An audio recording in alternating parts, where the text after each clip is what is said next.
open to Jesus. Out of the mouths of babes, the gospel.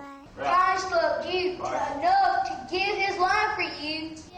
Kid preachers come in all shapes and sizes. Today I'm going to preach about how to be Christian. Don't back up what's in my day. Girls and boys. Glory. Amen. Toddlers and teens. It's not a new phenomenon. Long before you could call them up on YouTube, children were preaching, often to tents packed with adoring adults. But sometimes when the kids grew up, they had troubling things to say. Let me introduce to you little Marjo. Howdy, neighbors. May the Lord bless you. Like Marjo Gortner, who was ordained at 4. In 1972, Marjo looked back on his childhood in this documentary. The whole thing, money from the time I was 4 years, I really supported them, when I was a child. Few modern-day child preachers have garnered the attention Terry Durham has. He's been in newspapers across the country. It even appeared live on the Today Show. When did you realize you had a gift to be able to preach? When I was 4 years old. When you were 4 years old. Oh, you can do it as if. So we wanted to see what Terry Durham's ministry was all about. Terry, who's now 11, was ordained at 6. He says he's a prophet in the tradition of Jesus and believes he can heal the sick. Terry's grandmother, Sharon Monroe, is also a preacher at her own non-denominational church. Does he have the power to heal? Yes, he does. I've been on the road with him going on 3 years. I've seen people come in wheelchairs and walk. I've seen people come in a cane and put the cane down. I have seen so many miracles. We were unable to confirm any medical miracles, but that does not dampen his grandmother's enthusiasm. I truly believe that Terry Durham is one that was chosen by God to let the world know that the Spirit still lives. It started here at Grandma Monroe's storefront church, wedged into a Fort Lauderdale mall between a pawn shop and a 7-Eleven.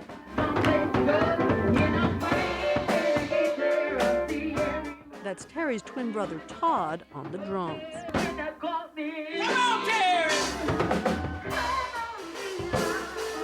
How did you make the decision to have him ordained? Because that sets some people's teeth on edge. It was several other preachers that came to the church, and we all watched him, and we gave him a trial sermon. He's 6 years old. And he did his sermon, and when we seen him, we all signed his license that he's ready to go. He is a chosen vessel of God.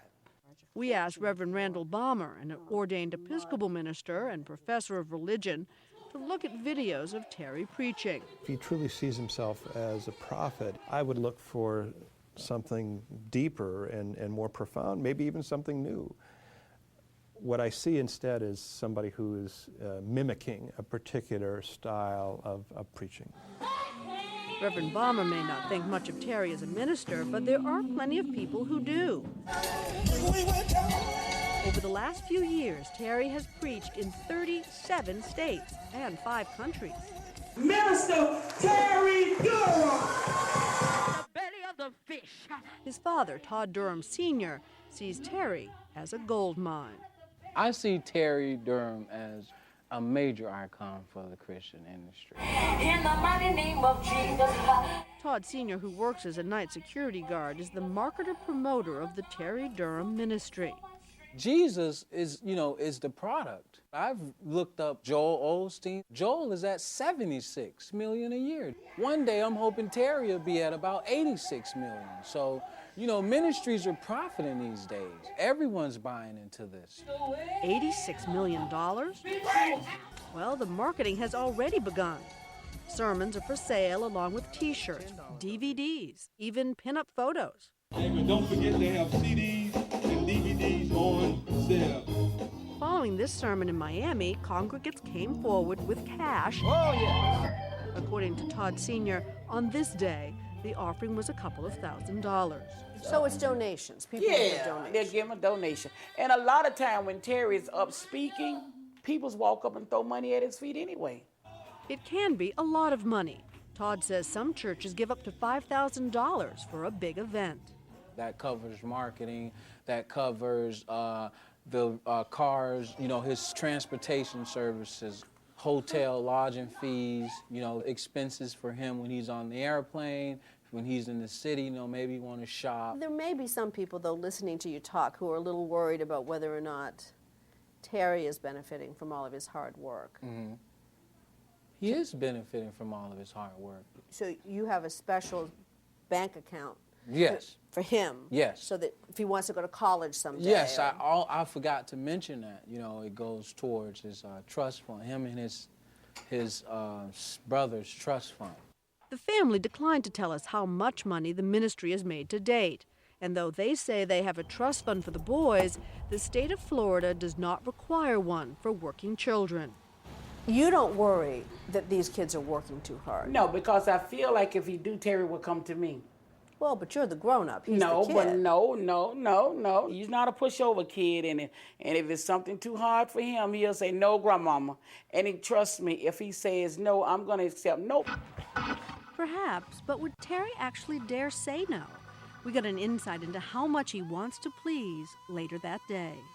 So what are you going to be when you get older? A preacher? Yes, I'm going to be a preacher to the day that I die. That was in front of Grandma. But moments earlier, alone with my producer, this is what he said. What do you want to be when you grow up? A pediatrician. Really? You want to be a doctor? Yes. Meanwhile, Terry preaches. According to his father, he receives 20 invitations to speak a month. When the summertime comes and he has no school, we run the big Terry Durham tour. That's what it's labeled as and it's called. And sometimes he won't even come home. So in the course of a week, he might do, 14, 15, 16 yes, services? 14, 15, 16 services. If I were facing a schedule like that, I think burnout would be a real issue. The circumstances here are set up so that this element of exploitation, this element of show business really rises to the surface. When you say exploitation, what do you mean? I have to wonder if there are other elements and other motivations at play here as well on the part of those who are managing him. Like? Money. And we discovered last week that the two adults managing Terry's money have criminal records. Since Terry was born, his father, Todd, has been convicted on weapons charges and has served nearly 3 years in prison for drug charges. We called him last week to ask about that. What kind of role model is that for the kids? It's been a great role model. If my children can see that I had a little bumps and bruises in my past and I overcame them, that signifies, hope, change. But shockingly, Terry's grandmother also has a criminal record. In 2000, at the time Sharon Monroe told us she was preaching with Terry in her arms, court documents show she was convicted for grand theft and organized fraud in conjunction with a phony sweepstakes operation targeting the elderly. She served 3 years probation. That was a job that I was working on. I did not know that these people, what they was doing. They were, in fact, stealing from the elderly, is that correct? But I was telling you, that was a job that I was working on. I did not know that job was illegal. But nevertheless, you were convicted of fraud and grand theft. I don't know. I don't know what you're talking about, Cynthia. I don't know nothing about all of that. Oh, I wish I had a witness. Of course, nothing his father or grandmother has done calls into question Terry's own sincerity in preaching the gospel. On the whole, Terry seems like a great kid and talented. Perhaps one day he will be a preaching doctor, old enough to decide for himself what direction his life will take.